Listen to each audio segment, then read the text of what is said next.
Muito bem, aquele abraço para você que nos acompanha. Chegamos com mais uma edição do nosso podcast Além das Urnas.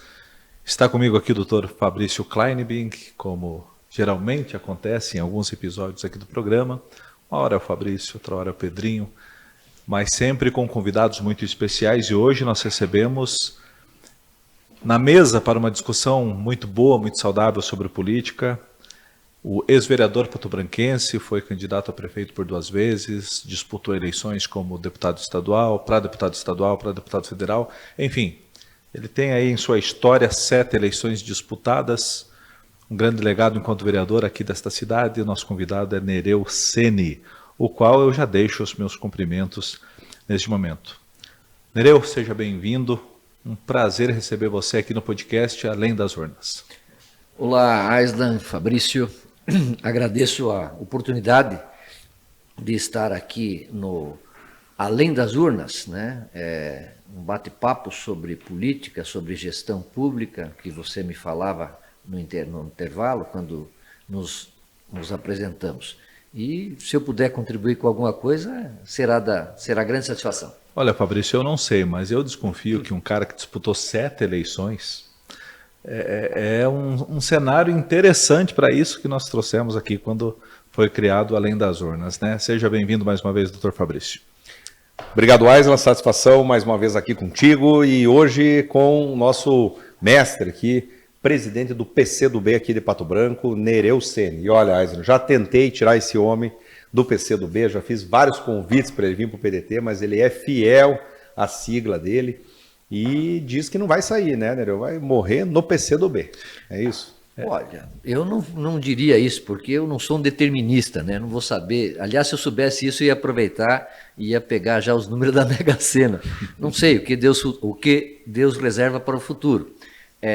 Mas você esqueceu de dizer que, além de ser membro, e já tive a honra de ser presidente estadual do PCdoB, Fabrício, eu também sou, por natureza de família, um brisolista. Então é isso que nos aproxima. Com certeza. O Nereu, é o seguinte, infelizmente é uma prática incomum nos dias de hoje, né?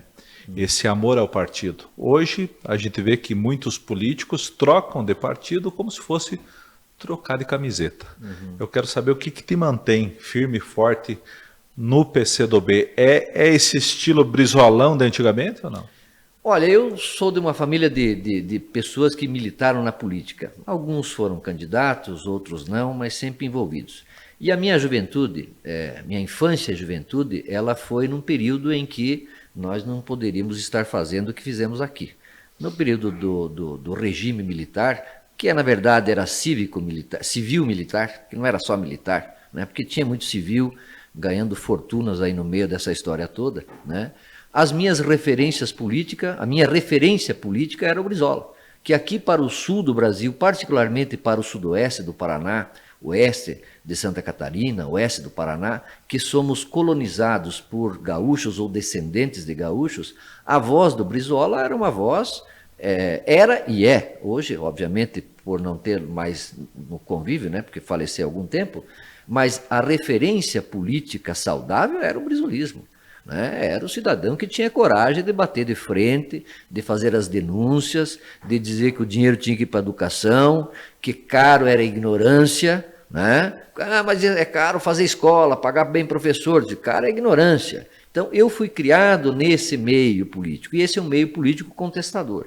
Obviamente que na juventude, a militância na clandestinidade, isso nos leva a conhecer teorias, e eu vejo que o socialismo é uma teoria superior ao capitalismo. Eu não quero dizer com isso que a forma radical de luta, da contestação, com armas na mão, não é esse o cenário, né? Mas eu vejo que um mundo de justiça, um mundo de igualdade, um mundo onde as pessoas tenham condições, né, de viverem de uma maneira equilibrada do ponto de vista material e social, é melhor do que a legião de excluídos que nós temos fruto desse sistema. Isso, obviamente, é uma longa discussão, mas eu tenho essa convicção. Eu acho que o socialismo é superior ao capitalismo e milito naquilo que eu acredito. Por isso que eu não faço política por interesse próprio, faço política por interesse coletivo. Né? Você falou aí que eu disputei 7 eleições. De fato, sim. Dessas 7 eu ganhei 3, mas sou extremamente feliz com todas que eu disputei, porque eu fiz aquilo por convicção.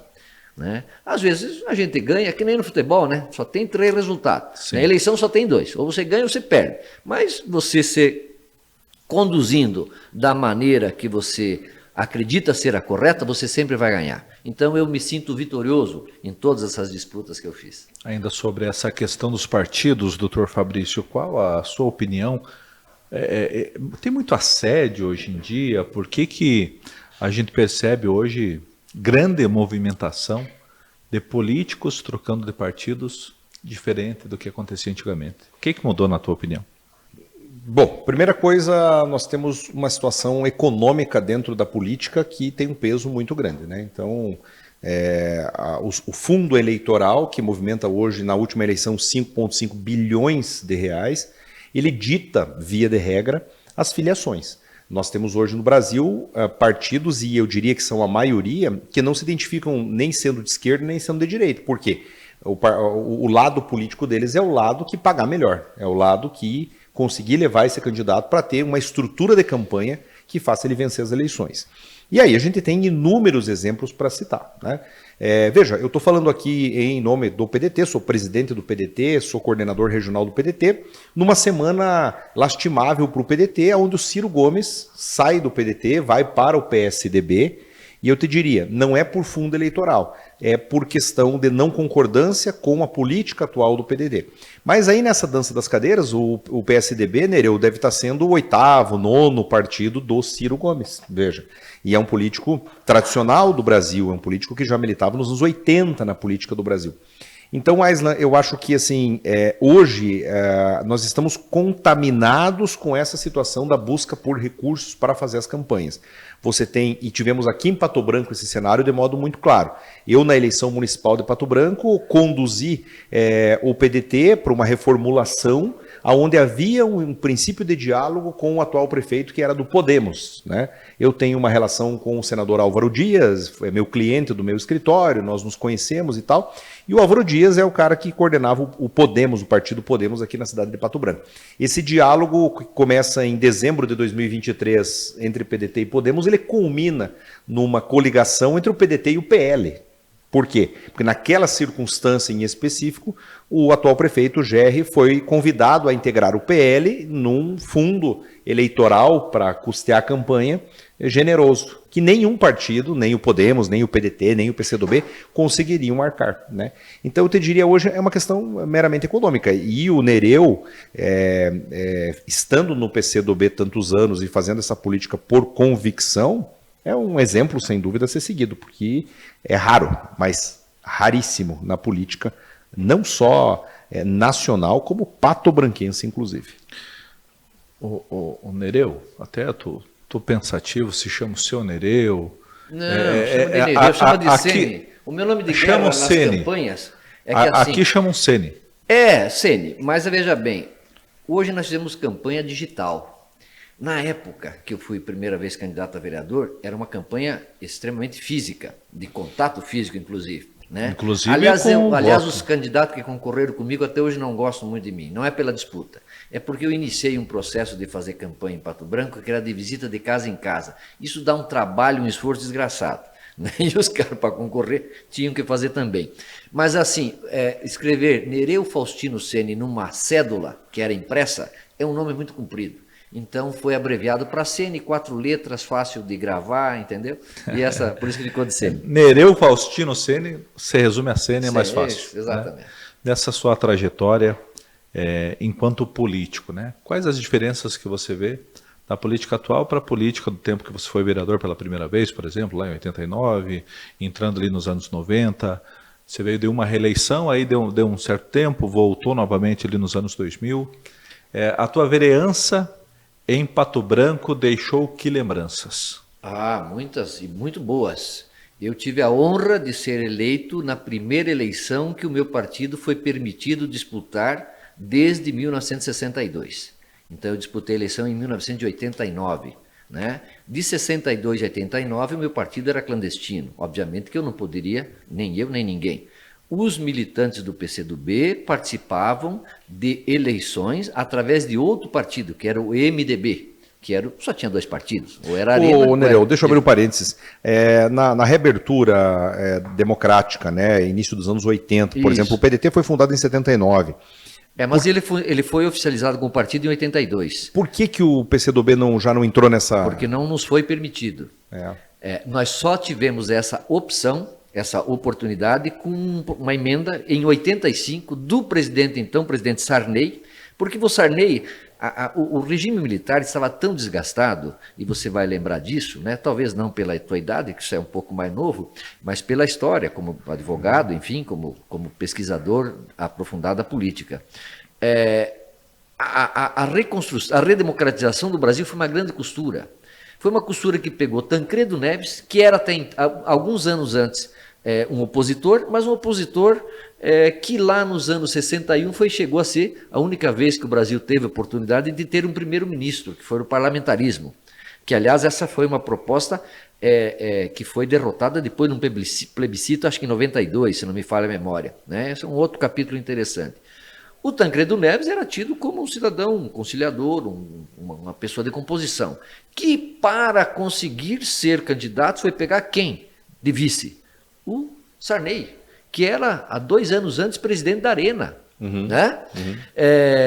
E teve a fatalidade dele ter falecido, e aí não vamos entrar em questões se foi falecido ou se faleceu mesmo, mas enfim, o fato é que o cara que era presidente do partido que dava sustentação política ao regime militar até 84 foi o vice-presidente que acabou assumindo de cara, porque o Tancredo morreu, não chegou a tomar posse. Né? E esse cidadão é que deu a legalidade ao Partido Comunista do Brasil, ou aos outros partidos. O PDT foi refundado numa grande sacanagem que fizeram com o Brizola, porque o Brizola deveria ter refundado, é o que ele queria, o PTB. Mas os milicos pegaram Ivete Vargas, parente dele, sobrinha dele, e deram a ela a legenda PTB, porque a legenda PTB é muito forte, desde o tempo de Getúlio. Né? Ou seja, colocaram uma outra sigla para o Brizola, o PDT, né? Que você honrosamente preside aqui e coordena na região. Então você veja que a época, a costura da redemocratização no Brasil foi fruto de muitos acordos. Quem fez o acordo para que Tancredo, para que Sarney fosse aceito pelos partidos de esquerda, exceto o PT naquela época, mas os outros partidos clandestinos fizeram, foi o João Amazonas. João Amazonas foi o presidente histórico do nosso partido, que sentou lá e disse, não, temos que redemocratizar. A primeira coisa é redemocratizar o Brasil. Né? Isso foi uma coisa importante. Então, eu fiz toda essa onda para dizer que a política, a diferença da época é que nós vivíamos um clima. Você não tem noção do que é você poder fazer política como nós estamos fazendo aqui. Para quem tinha que fazer política escondido, para quem tinha que trocar de nome, para quem tinha que ter uma vida meio dupla, né? Na militância e na vida pessoal, no documento, no RG. Né? Então, o período de liberdade que se instalou a partir de 85, né, foi uma maravilha, até concluir na Constituição de 88, 89, e eu tive a honra como vereador de ser o vereador no período que foram feitas as leis orgânicas. Né? Você como pré-candidato a deputado estadual, porque eu não posso dizer como candidato, sabe que antes da Constituição de 88, os municípios eram regidos por uma lei orgânica que era votada pela Assembleia Legislativa. Os municípios não tinham autonomia de fazer a sua própria Constituição municipal. Os municípios passaram a ser um ente federativo a partir de 88, a partir da nossa atual Constituição. Né? Então, nós fazer assim parte de um legislativo, né, que votou a lei orgânica do seu município e pôde colocar as características de Pato Branco na legislação maior da sua cidade, isso é uma honra que não se tem preço. Eu acredito que todos os colegas vereadores da época também pensam da mesma maneira. Então, essa era uma diferença, era um clima de liberdade, de oportunidade. Eu organizei 26 associações de moradores em 2 anos. Porque até então os prefeitos, a política não era de consultar o cidadão simples lá do bairro. Até então não era. E isso explica muito também, né, Nereu e Aislan, desse afastamento do povo pobre, da periferia da política, porque hoje as pessoas olham. Agora, outubro de 2025, né? Há uma preocupação com as eleições de 2026? Para quem não está no meio político, zero. Ninguém está nem aí para as eleições do ano que vem. Então não há um envolvimento, né? E isso estamos falando de 30 e poucos anos atrás, quer dizer, é muito pouco tempo, né? Eu sou de 1981, então eu nasci ali já no início da abertura democrática. Sim.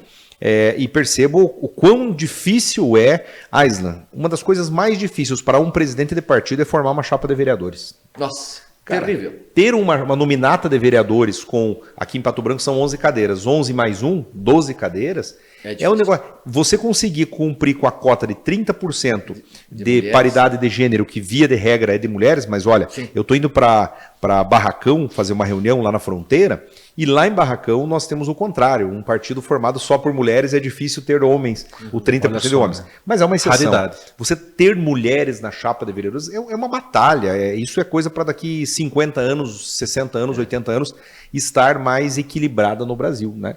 E a gente sente falta disso, né, Nereu? Enquanto líderes e presidentes de partido, nós sentimos falta, porque muita gente boa teria condição de participar da política e se sente afastada desse meio, não é? Sem dúvida. No PCdoB nós temos a obrigação de ter 50% de mulheres Mais difícil na direção. Né? E a legislação, obviamente, a legislação eleitoral se sobrepõe à nossa intenção, mas se nós chegarmos a 50%, é o objetivo colocado. Mas é muito difícil, de fato, a participação da mulher. Né? Fruto do contexto político do passado e que ainda é arraigado, né? Embora temos evoluído, eu digo em termos de Brasil, evoluído muito. Sim. Né? E isso é bom. Né? Isso é bom. Então ambos são favoráveis a essa exigência de cota para mulheres? Não tenho dúvida. Eu acho que, assim, se você tem 50% mais, 52%, se não me falha a memória, da população brasileira é mulher, 52%, 53%. Isso. Meio a meio é o que seria o justo, o correto. Né? Inclusive, se você for pegar na época do voto feminino, década de 30, os movimentos, né, que só foi inaugurado na Constituição, direito da mulher votar, acho que em 44, né, na Constituição de 37 não. De 44, 46, 46. Que a mulher passou. Olha que absurdo. 46 é logo ali atrás. O que faz uma mulher não ter direito a votar? Sim. Isso, falando sim, hoje, sim. Né, é coisa de louco, mas era. Era sim. Né? E voltando mais alguns anos para trás. Tinha que ser casada. Isso. Ou seja, a mulher solteira tinha que ter tinha que ter um marido do lado. Não é razoável. Mas era o que se pensava. Né? O patriarcado é uma coisa, mas isso é coisa feminismo. Não. O patriarcado é uma cultura arraigada. E certamente foi lá nessa origem que causou todo esse. Eu vejo como é difícil hoje agregar. Né? Exatamente. É histórico isso. Sem dúvida. Então, todos esses movimentos, essas lutas sociais que observam, como a maioria da população, as injustiças, só foram conquistadas com muita luta. Não houve desses direitos, direito da mulher votar, né? Nem vamos voltar tanto ao período da escravidão, porque é outro absurdo. O Brasil, infelizmente, essa é uma chaga que nós carregamos, foi o último país da América Latina a fazer a abolição da escravatura. E o pior, pagou para os donos do escravo um soldo, ou em terra, ou em isenção de impostos, porque diz, quem que vai trabalhar para mim? Então, assim, se a gente fala coisa de 100 e poucos anos, a evolução da sociedade é muito grande. E tende-se a avançar muito mais, espero eu, né? Acredito que o Fabrício também. Sim. Você sabe... Pode falar. Fica à vontade, Fabrício. Você sabe que o Nereu Ceni, aqui em Pato Branco, como ele sempre foi vinculado ao PCdoB, eu tenho uma história interessante para contar, Nereu. Eu não sou nascido em Pato Branco, sou nascido em Clevelândia, né? Estou há muitos anos morando aqui, mas convivo com a cidade de Pato Branco desde os meus primeiros anos de vida, porque Clevelândia é uma cidade satélite de Pato Branco, né? Depende de Pato Branco para medicina, para saúde, para educação, para tudo. E aí, desde muitos anos, o Nereu, vinculado ao PCdoB, e eu fui descobrindo histórias sobre o Nereu. Por exemplo, uma história. Eu já falei para o Nereu. O Nereu quase foi prefeito de Pato Branco por 2 vezes. Né? Disputou eleições assim com, inclusive, 2004 e 2008. Inclusive com plenas condições e talvez até um favoritismo para ganhar as eleições. Uma das coisas que se colocou na cabeça do eleitor de Pato Branco, você percebe que o nosso objetivo aqui, Nereu, no Além das Urnas, é trazer fatos reais, sem preocupações com... Foi taxá-lo de comunista. Foi dizer assim, ó, este candidato representa o comunismo. Né? E numa população, infelizmente, pouco letrada, pouco instruída para as questões políticas, esse contexto de ser taxado de comunista, certamente, eu queria ouvir a opinião do Nereu, te prejudicou na eleição em termos de votos, não estou falando em termos de imagem, né? Mas você faria do mesmo modo, Nereu, da mesma forma, ou se lá na época você, se eu tivesse uma chance de ter ganhado a eleição para prefeito de Pato Branco? Olha, eu quando militei, optei na época da clandestinidade em me filiar ao Partido Comunista do Brasil, eu sabia, obviamente, no que eu estava me metendo. Eu não sou um aventureiro, né? O faço por convicção, né? Explicava aqui, como disse, que eu acho que o socialismo é um sistema de gestão, de atuação política superior. E se eu acho que é isso, eu tenho que fazer isso. Não posso acreditar numa coisa e fazer outra, né? Mas você podia estar no PDT, que é um partido que eu tenho grande simpatia, né? Ou no MDB de antigamente, que nos abrigou, era um guarda-chuva, né? Que acolhia a todos, né? Ou no outro partido, o Partido Socialista Brasileiro, que é um partido que eu tenho grande simpatia e tal. Mas não, eu estou no PCdoB, porque alguém tem que fazer isso. Né? Não estou dizendo que quero ganhar uma medalha de herói. Não, eu faço por convicção. Né? Claro, concordo contigo que num país e numa sociedade conservadora que até 1930 não permitia a mulher votar, é natural que quando você fale a palavra comunismo, isso venha na cabeça das pessoas as maiores barbaridades possíveis. Tinha um cidadão aqui, funcionário do Banco do Brasil, já faleceu, infelizmente, jornalista, que ele dizia assim para mim, Sene, sabe qual é a palavra mais bonita que tem no mundo da política? Eu dizia, não sei. Ele dizia, socialismo. Socialismo é uma palavra simpática, todas as pessoas gostam. Tá? E você sabe qual é a palavra mais odiada que tem na política? Não, é comunismo. Pois é, mal sabem os idiotas que são sinônimos. Né? Ou são etapas, enfim. Falavam, né? Por aí que comunista comia criancinha, né? Comia criancinha. Mas eu tive a honra de também, num debate eleitoral, que foram poucos, porque alguns dos meus adversários não gostavam desse negócio de debate, que eu dizia que eu preferia ficar com o adjetivo de comunista do que com a integridade dele. Não sei por que não quis mais debater comigo, mas enfim, tocamos a vida, né, Fabrício? Mas importante, quando entra nessa discussão das 2 eleições disputadas para prefeito, o que faltou, Nereu? Acho que assim, faltou estrutura e não é que faltou, acho que sobrou estrutura do outro lado, para a gente usar um termo mais simpático aqui. Na eleição de 2004, eu vou dizer que não vou dizer que foi uma aventura, mas não era uma eleição, eu vinha de 3 mandatos de vereador, gostaria de ser prefeito, eu sou arquiteto, sou urbanista, eu ajudei elaborei o primeiro plano de uso e ocupação do solo em 1988, como funcionário do ex-prefeito Astério Rigon, não funcionário público, a prefeitura me contratou para fazer o plano de uso do solo.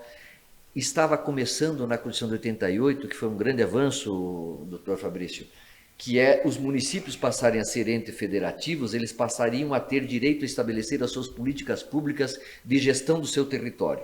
Pato Branco é uma cidade que muitas pessoas que moram aqui não percebem, que nós temos 95% da população vivendo na cidade.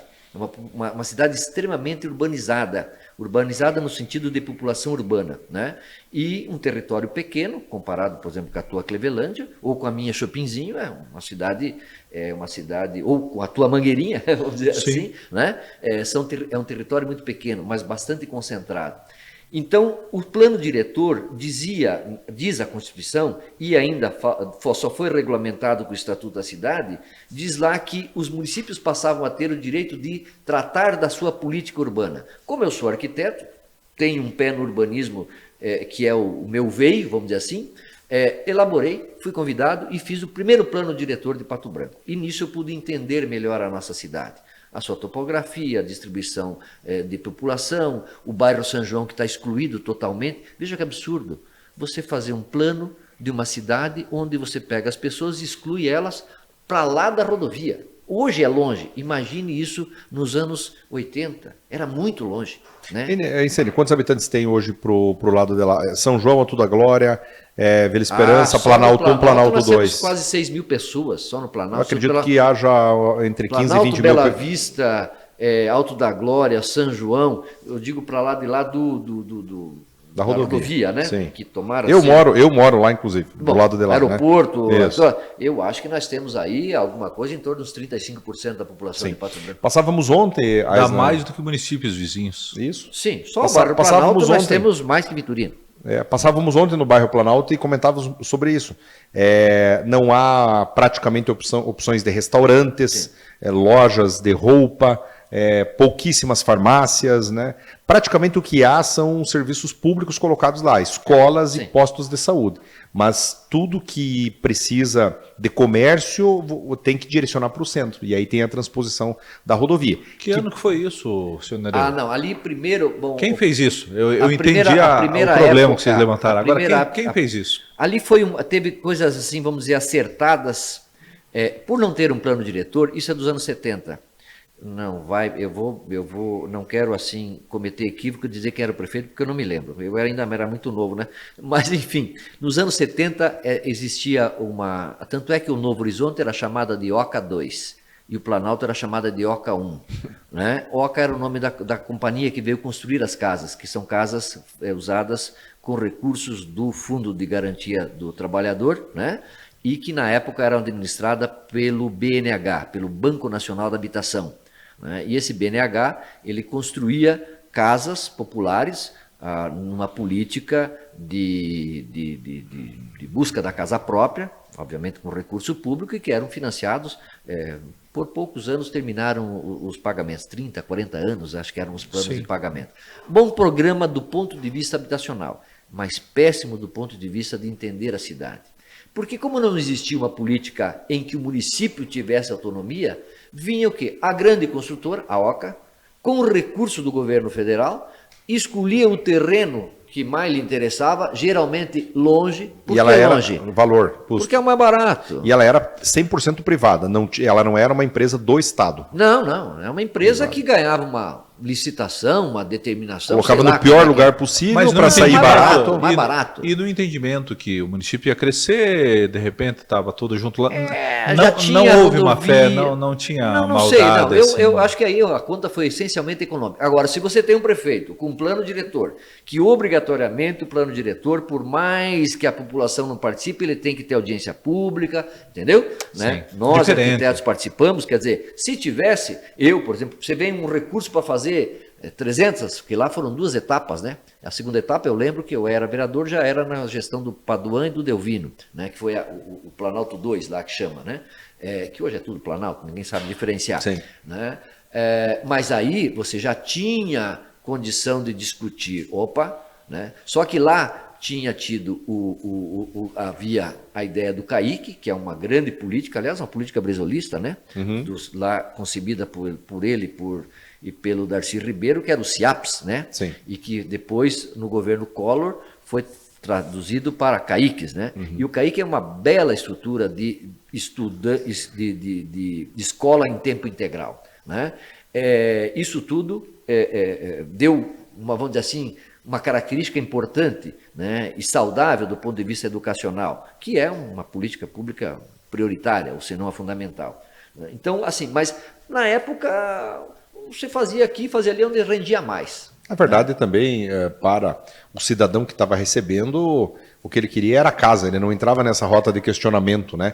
Não interessava e não é uma exclusividade de Pato Branco, não. Nós temos situações, inclusive, eu tenho em Clevelândia, a minha terra natal, a formação de 3 bairros que hoje são 4 inclusive, porque tem até mesmo uma comunidade indígena, separados da cidade por grandes fazendas. Você tem o fim da cidade... Onde começa uma grande fazenda. Daí começa a fazenda, e passando a fazenda, você tem lá, dos 10 mil eleitores da cidade hoje, 3.500 mais ou menos estão nesses bairros que tem que percorrer uma distância considerável para chegar na cidade, e essas pessoas, a maioria, não tem carro, não tem veículo, enfim, para se deslocar. Lá não tem absolutamente nada. Loucura.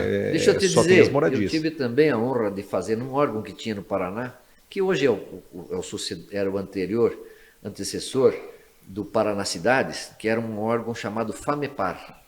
Né? Era um fomento de desenvolvimento do Paraná, do governo do estado, para os municípios. E essa FAMEPAR fazia editais para você fazer planos diretores, que é a área do urbanismo que eu gosto. E eu fiz o primeiro plano de uso e ocupação do solo de Clevelândia, Santa Terra.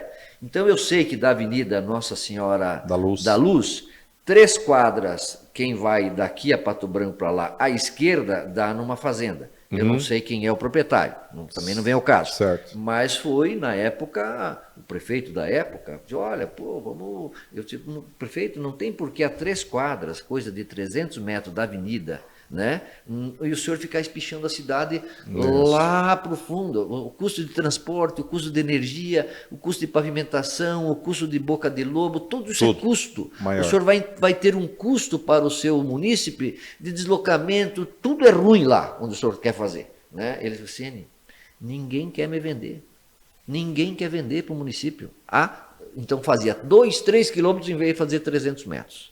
Então, e aí você não pode trabalhar com o plano diretor sobre a propriedade privada, né? Mas são esses absurdos aí que o acontecem. prefeito não pode Desapropriar por interesse público, mas aí a gente entra numa coisa uma outra discussão, né? E aí entra numa área também, Aislan, que essa região pós aqui, Mariópolis, no sudoeste, é uma região de latifúndios, uma região historicamente de grandes proprietários. Bom, eu nasci numa casa onde foi o primeiro fórum da cidade, inclusive, sediado nessa casa, acredito que você até lembra. E da janela da casa da minha mãe, que fica no centro, eu avistava uma fazenda, o início da fazenda. Então, quer dizer, você estava ali a 1 quadra da fazenda, mas eu estava no centro, eu não estava em nenhum bairro. Nereu, me diga uma coisa, o PDT elegeu lá em Curitiba uma vereadora, não sei se você conhece ou já acompanhou o trabalho, chamada Laís Leão. Tá? A Laís Leão é uma grata surpresa no partido, fez quase 7 mil votos, e ela foi, a bandeira dela, que acho que a maioria dos votos veio em função disso, a vereadora do urbanismo em Curitiba. E eu já discuti isso contigo, e eu sei que a tua grande paixão dentro da arquitetura é a questão urbanística. E, rapaz, Pato Branco está, assim, clamando por soluções de urbanismo. Afora essa questão da separação da cidade, que nós sabemos bem com a BR, e agora temos a previsão de vinda da linha verde e amarela, mas a gente tem problemas básicos na cidade, e eu sei que o urbanismo é muito mais do que isso, mas a gente tem problemas básicos na cidade de mão de rua, de vaga de estacionamento, sabe? Agora mesmo, após o meio-dia, eu fui levar... Tem problema de enchente. Enchente, né? Eu fui levar meu filho na rua Epitácio Pessoa, que fica ali entre Vila Isabel e Pinheiros, né? Subindo. O Adir, que estava conosco, subiu, ele deu de frente com o carro teve que parar, dar a ré na rua principal para poder passar, porque 2 carros estacionados não passam mais 2 carros no meio. Uma cidade como Pato Branco, talvez a principal, talvez não, eu diria, é a principal cidade do sudoeste, né? Uma cidade pujante, que cresce e tal. Por que não resolve problemas básicos como esse? Eu tenho o meu escritório aqui no centro, faz quase 16 anos que eu vejo acidente de trânsito na Oswaldo Aranha com a Tapajós. E vejo aquela Oswaldo Aranha ali, O que falta para a gente resolver isso, Nereu? Então, eu acho, Fabrício, que... Acho não, eu tenho convicção de que o problema é o seguinte. Conversava aqui quase antes de iniciarmos esse bate-papo. As cidades, eu dizia para ele que eu sou contra a reeleição de prefeito, de governador, de presidente. Tá? Eu sou a favor de que os mandatos de deputado estadual, federal e senador sejam limitados a 3.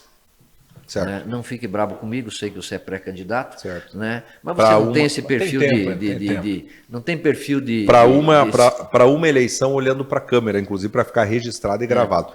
Uma vez eleito, deputado estadual é para uma eleição, na outra eu vou para federal e não quero ficar fazendo carreira na política. Então, né? porque senão vira carreira.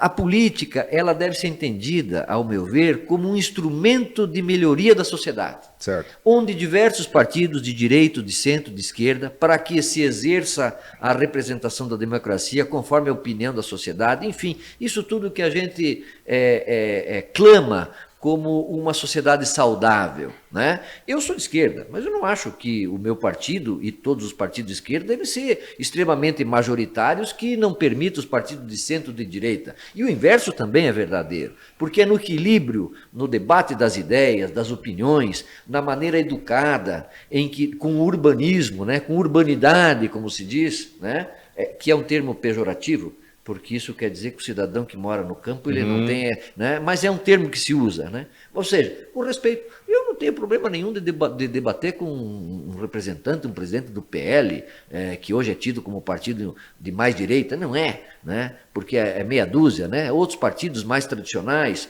do campo da direita... Se o Bolsonaro sair do PL, o PL já não é mais de, na verdade, de direita. O Bolsonaro é maior que o PL. Isso. Né? Ele usou o PL. Enfim, também não vamos entrar aqui nessas... Né? Como o Lula é maior que o PT. Maior que o PT. Né? Então, quando você tiver esse ambiente, né, de militar politicamente, respeitando a opinião do outro e defendendo com toda a bravura, com toda a convicção as suas ideias, mas de maneira respeitosa, você pode ter ideia que nós vamos construir melhor a democracia. Né? Eu vejo que a disputa de ideias ela deve ganhar um patamar superior. Né? E isso se começa aonde? Naquilo que nós estamos discutindo, nos municípios. Né? Então, veja bem, qual é o problema de resolver o urbanismo em Pato Branco? Primeiro lugar, você não ter de 4 em 4 anos um chefete que vai lá e que acha que é dono da cidade. Certo. O prefeito não é um dono da cidade. O prefeito é um funcionário público extremamente qualificado que usa um posto honrado para administrar o que é de todos nós num período de 4 anos. Essa é a definição de prefeito. Né? Eu fiz uma pós-graduação para ser prefeito de Pato Branco. Eu me preparei. Se eu vou ser prefeito, eu quero ser um bom prefeito. Né?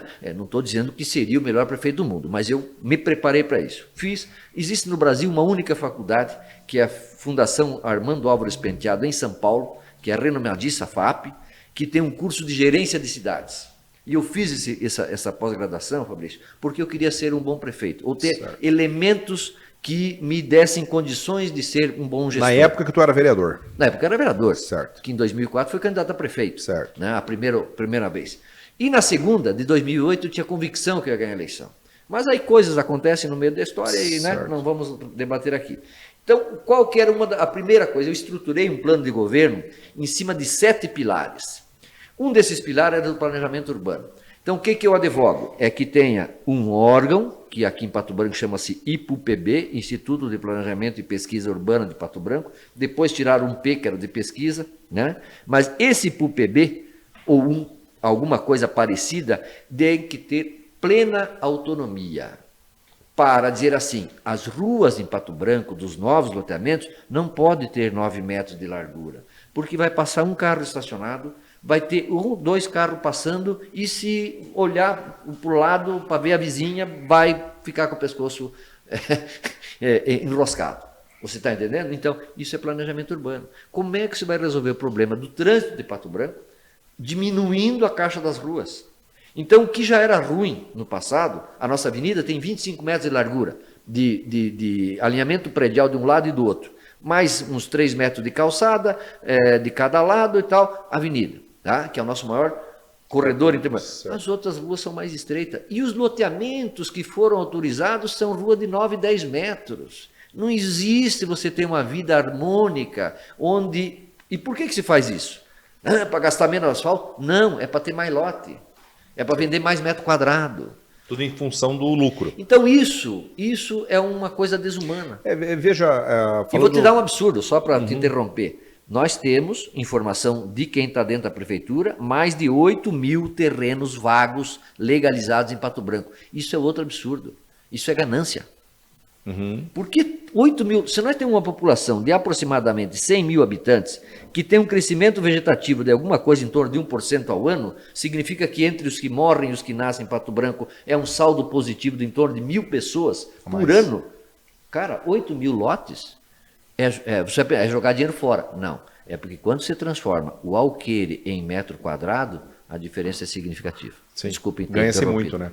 Mas eu falava, Nery, o problema é simples, né? Assim que a olho nu, eu não sou da área, eu não entendo nada de urbanismo, mas a olho nu, você vê que são simples. Hoje, Aislan, na rua Guarani, com estacionamentos em 45 graus, uma Dodge Ram, a Dodge Ram é um negócio que tem que ser estudado. Vamos falar um negócio bem claro aqui, né?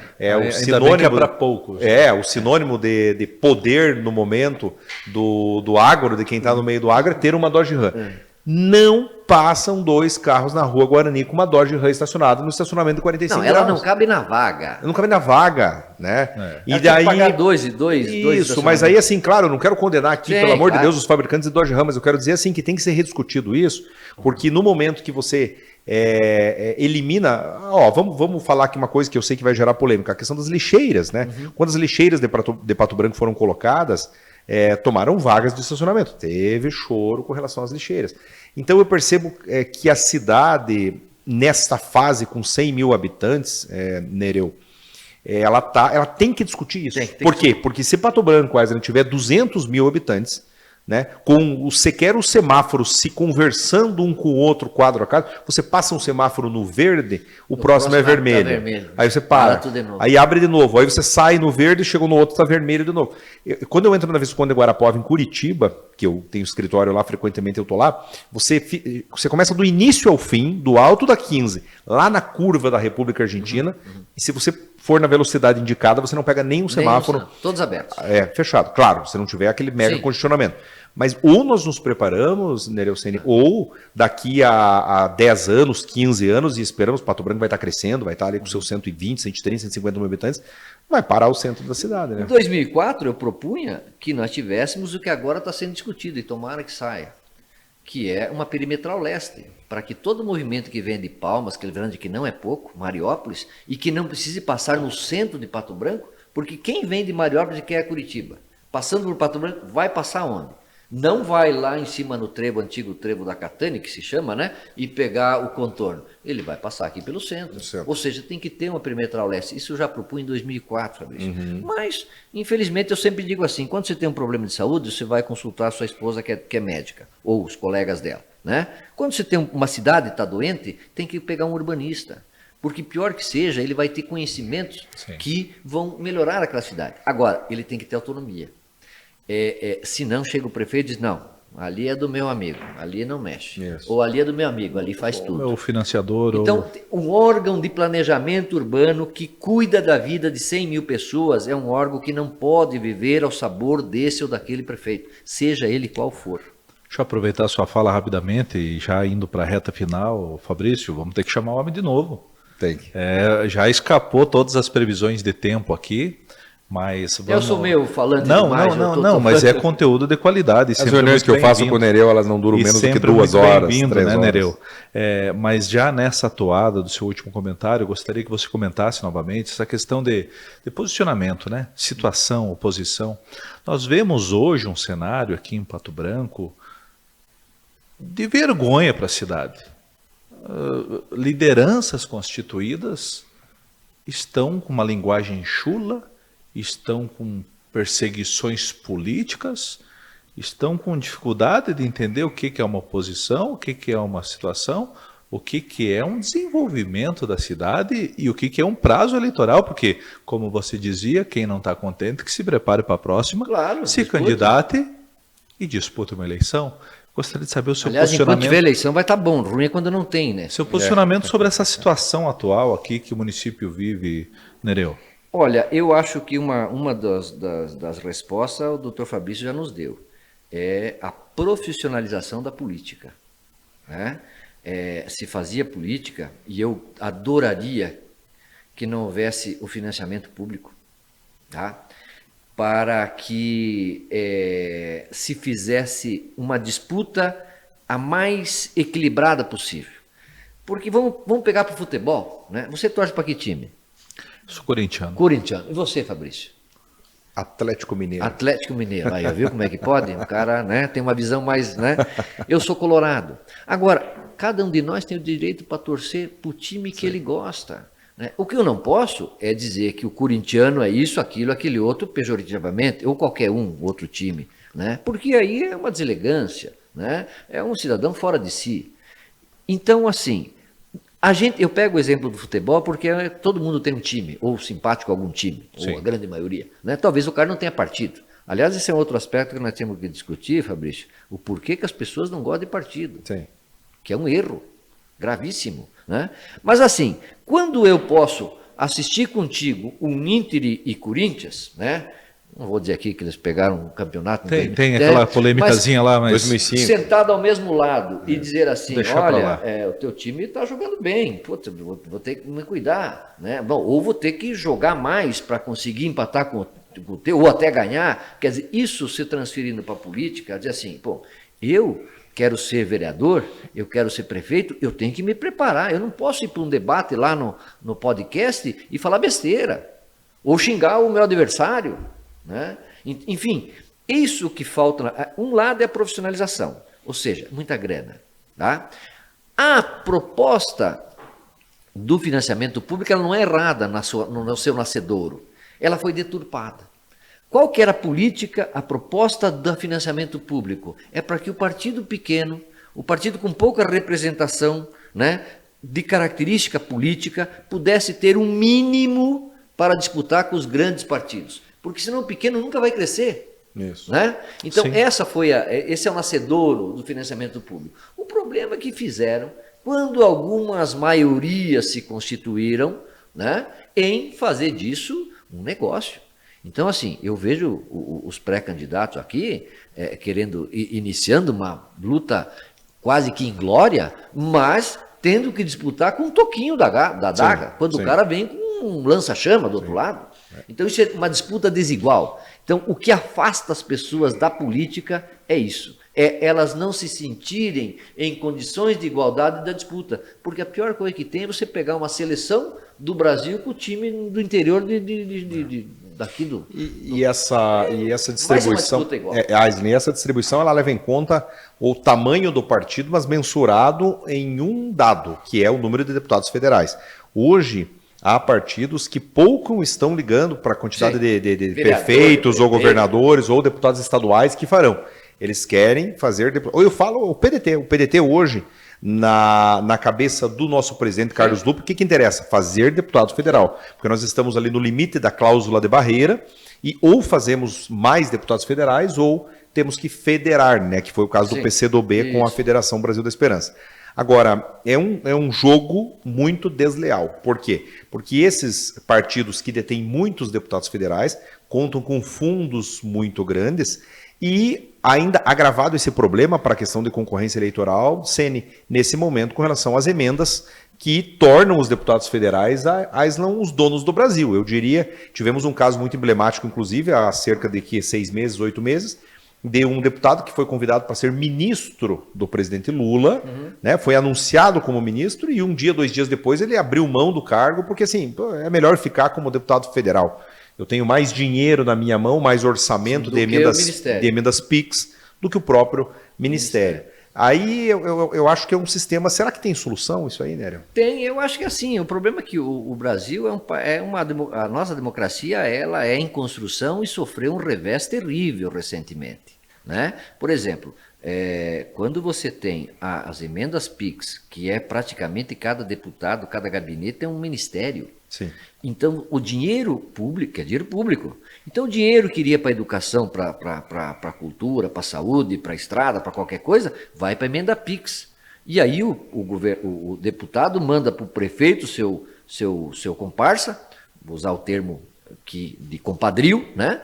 Porque em muitos casos investigados se tem o retorno para o próprio deputado, que é os 10%, 20%, aquela coisa toda, Sim. né? E isso é uma lástima, porque o dinheiro que iria para você ter uma boa escola, uma boa saúde, ficou na emenda. E a emenda vai para fazer coisa da empresa do próprio deputado, que tá, coisas que estão sendo E para denunciadas. reabastecer a próxima eleição, E porque você faz uma base partidária. É um círculo vicioso. Círculo vicioso. É, então essa profissionalização é que afasta as pessoas da política, ao meu ver, né? E aí inibe o cidadão que tem uma boa ideia, que tem um bom coração, que tem uma solidariedade na sua mente, diz, eu não vou me misturar com esse tipo de gente. Essa é a primeira versão. Sim. Eu sou um cara sério, Isso. entendeu? Não. Então por isso tem que ter coragem para fazer política de maneira diferente. A reta final aqui do nosso podcast, hoje entrevistando Nereu Ceni. Nereu, agora de ex-candidato para pré-candidato. As lições que você tirou da eleição que você disputou para deputado estadual, não feliz foi para deputado federal. Que lições que você tirou que hoje talvez o Dr. Fabrício aqui, como um dos nossos representantes da região, pré-candidato, como ele falou, vai concorrer ao próximo pleito. Que lições que você tira dessa tua jornada que não obteve sucesso? Olha, eu, como lhe falei antes, eu acho que o resultado da eleição é uma consequência da estrutura, das condições, da época, são várias condicionantes, né? Eu me sinto vitorioso em todas que participei, né? Não, claro, com mandato, Fabrício, numa Assembleia Legislativa, na Câmara Alta, você tem instrumentos que um cidadão que só questiona o sonho aqui embaixo não tem. Então você tem um grande instrumento. O mandato de deputado estadual é para 54 num Paraná de não sei quantos milhões. Então isso é canais, é acesso, é possibilidade, é viver intensamente o que há de mais importante no Estado, que é o comando do seu Estado. É uma honra, né? Não, além da honra, né? Você tem instrumentos, mesmo que seja favorável ao governador que for eleito, ou adversário, mas enfim, é um instrumento, né? Um instrumento poderoso. E isso, ao meu ver, e eu não digo que isso tem que ser cartilha para ninguém, é um instrumento que você tem que destinar à sociedade. Qual sociedade? A maioria, não a minoria. A minoria não precisa de deputado, embora controle a maioria dos deputados. A minoria, que são as pessoas que têm a sua vida resolvida, que têm dinheiro para 3, 4, 5 gerações, mas não abre mão de comandar o Estado ou as coisas do Estado. Então, assim, se você tem um mandato, se eu tivesse um mandato, se eu tivesse tido um mandato, ou como tive, como vereador, que também me honrou muito, é de você colocar a serviço da maioria. Essa é a diferença que eu acho, essa é a grande contribuição. Você não precisa ir lá naquela assembleia, você não precisa disso, para ir lá, para fazer o que um traiano faz. Ou para fazer com aqueles deputados lá que confessam que roubaram e são perdoados pelo Ministério Público. Rapaz, o deputado está errado, né? Os que estão em volta dele tão errado quanto ele. E o Ministério Público, que seria a salvaguarda, faz um taco. Eu, que como jovem na Constituição de 88 ia às ruas dizendo que tinha que ter o Ministério Público, que até então você sabe que não tinha. Sim. O que tinha era o promotor de justiça. Sim. Né? E você, como advogado, compreende muito bem o que eu estou falando, né? Nomeado. Nomear. Sem concurso. Pá, você sabe o que significa isso? Sim. O que significava? Não, nós queremos um Ministério Público que seja concursado, que tenha uma carreira de Estado, que tenha independência, que possa defender as questões. Olha que o Ministério Público vai perdoar o cara que pediu desculpa. Então eu vou lá, transpondo por uma coisa mais absurda, né? Que a corrupção já é um absurdo. Na política, então, é o pior crime, né? Eu vou lá, mato o cidadão e me arrependo. Daí chego lá, doutor, me desculpe, né? Fazer um ajuste aqui, dar uma pensão para a viúva aqui e tá tudo certo. Não, 200 cesta básica e mais tanto em X em dinheiro aqui, o senhor está perdoado. Que poder, virou Deus esse negócio? Né? Então, essas decepções afastam o cidadão simples da política. E nós temos que dizer para ele que isso aí não é exemplo, que nós devemos combater, devemos mudar, devemos aprimorar. Por isso que eu disse que a nossa democracia é nascente, e ela vai de altos e baixos, né? Até ela consolidar, como a gente vê, por exemplo, nos países nórdicos, né? Que é um exemplo, né? Em que o deputado, ele trabalha uma semana no mês e as outras 3, ele está na sua profissão, como advogado, como arquiteto, como médico, como professor, Olha que ele vai lá num apartamento funcional, mas é um apartamento funcional. O Fabrício deve conhecer o que é um apartamento funcional em Brasília. Sim. Eu fui lá. Aquilo ali é luxo puro. Quando não, cada mandato entra o cidadão e manda fazer uma reforma para trocar tudo. O que é ótimo. Mas para ficar do gosto dele, da sua Então, isso tem que mudar. Né? Ou a política ela se torna um bem em que esses poderosos passem a não ter mais interesse, porque senão não vai ter povo simples participando, porque ele se sente inibido, ele ali não é um chão para ele, e ele não quer se misturar com esse tipo de coisa. E vamos dizer mais, aí tem um outro papel que é o que divulga isso, que é a imprensa. A grande imprensa também não está preocupada em dizer que o projeto de lei do Dr. Fabrício vai beneficiar a maioria dos paranaenses. Ela vai dizer afeitinho do seu esqueminha, do deputado, do seu senador, do seu governador, que é o endeusado, para não se criar pessoas que vão lá contestar. Por isso que a jornada é grande e é corajoso quem faz isso. Muito bem. Fabrício, agradecendo sua presença, infelizmente sei da sua agenda aí, bastante corrida também. Mais um podcast Além das Urnas, um bate-papo muito legal, acredito que numa outra ocasião convidamos novamente o Nereu para debater, né, porque entra desde um aspecto histórico até uma condição muito boa de debater a realidade. Então agradecemos a sua presença aqui em mais um podcast. Obrigado, Wesley. Para mim hoje uma honra muito grande, porque tenho uma admiração muito grande pelo Nereu Ceni. Acho inclusive, Nereu, e falo isso do fundo do coração, que Pato Branco merece um prefeito como você, já mereceu e continua merecendo, né? Espero que o teu futuro político não elimine essa possibilidade, espero que nós possamos trabalhar com essa possibilidade no futuro. Eu, como uma pessoa também de centro-esquerda, uma pessoa também do campo trabalhista, admiro muito, como falei no começo do podcast, é raro você encontrar figuras, cidadãos que se mantêm fiéis à legenda, mesmo contra todos os intempéries. E o que nós precisamos? Trazer essas boas pessoas de volta para a política ou então colocar novas lideranças no mercado que possam ocupar esses espaços. Para encerrar, Islan dizendo assim, ou nós renovamos ou nós teremos, repetindo na Assembleia Legislativa do Paraná, cenários onde famílias estão, na próxima eleição, completando 80 anos de poder na Assembleia Legislativa, considerando aí mandatos de avô, pai e neto, né? E você navega nos sobrenomes e você percebe, via de regra, isso, Pato Branco também acaba sendo uma realidade, as mesmas pessoas estão envolvidas com o processo político. Então a gente precisa dessa renovação. Agora, as pessoas que já têm uma certa experiência, como é o caso do Nereu, a quem eu sempre aprendo muito cada vez que eu converso, também tem que estar à disposição. Eu espero que você esteja, Nereu, e com certeza o podcast Além das Urnas aqui está muito lisonjeado com a tua presença. Muito obrigado. Eu que agradeço, Fabrício e Aislan. Conheci-o hoje, né? Mas está vindo... você me falou que está meio morando aqui, meio em Mangueirinha, né? Tomara que você se transforme também mais um cidadão patobranquense, né? Seja bem-vindo. Eu não tenho autoridade política para dizer, mas eu gosto tanto dessa cidade que me sinto meio no direito e no dever, né? De abraçar todos que vêm para cá. O Fabrício já é mais da casa, né? Embora é um forrasteiro como eu, mas Pato Branco acolhe muito bem, né, as pessoas que vêm de fora com esse espírito, né? Então eu agradeço de estar aqui, a oportunidade de falar, né? Às vezes eu falo mais do que me perguntam, mas é a convicção das ideias, né? E quero dizer para o Fabrício, já falei para ele, né? Eu torço para que ele tenha uma carreira aí vitoriosa, né? Acho que a renovação na política, por tudo que falamos, é fundamental, né? E acho que o mandato de deputado dá para fazer muita coisa, mas sempre pela maioria, né? Isso é o caminho que eu acho que vai fazer a diferença. Muito obrigado pela oportunidade.